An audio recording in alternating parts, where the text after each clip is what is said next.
You're looking at a census record, it's the closest thing you can get to a story about your family. With a census, you can see not only the family unit, which is very unique, but you can see their neighbors. You can see the people they would have interacted with. It kind of gives you the ability to kind of time travel a bit, puts you in the time and place, and really gives you a sense for what their lives were like to an extent that many other records can't. If you think about 1950, it's relatively recent, a generation or two back. Think about someone you know that was alive in 1950. And for many of us, that's a parent or a grandparent, and we'll bring that record to you. April 1st was when the 1950 census began. There was no mail-in aspect to it. People were literally going door to door. The size of the effort, the enumeration effort was massive. By 1950, we've gone through World War II and the economy has boomed. So people are more likely to have cars. Because of the GI Bill, you have people who have a lot more education than we've ever seen in the US before. The television industry has boomed because televisions are a more household commodity at that point. Well, there's a time period of great transition in America. It was kind of an evolution of American society where people were coming together. If you're a hobbyist researcher, 1950 is probably wonderful because you can see everything in context. So you're going to get the names of everyone who lived in the household and how they're related to each other. You get each person's age, which allows you to calculate when they were born, and you get their birthplaces. You can tell if this family was particularly large for a given neighborhood because you can compare them from one family to the next.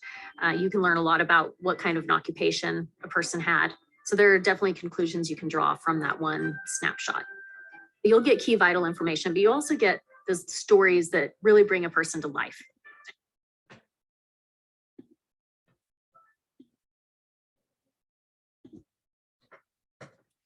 So today I'll be talking about the 1950 census.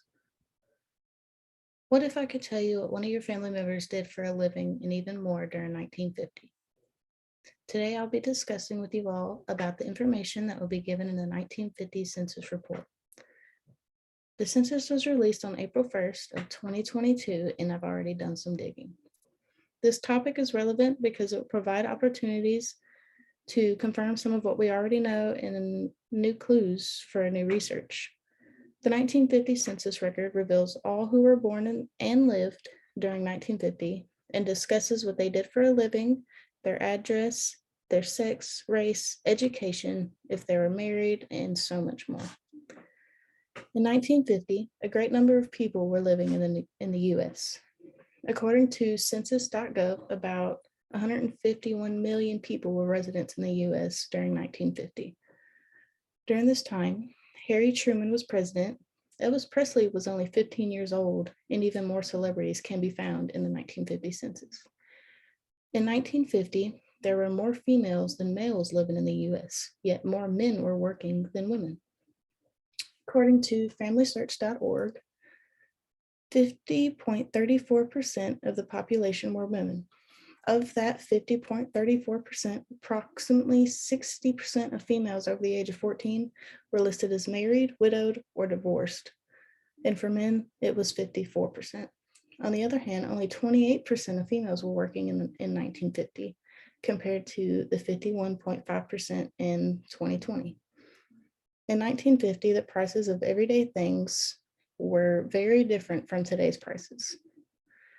According to Ancestry.com, the price for a gallon of gas was 27 cents a gallon. To compare that to today's $4.20 a gallon, the price for a new car was only $1.3 thousand in 1950. Today, it's close to $25,000 just for a used car.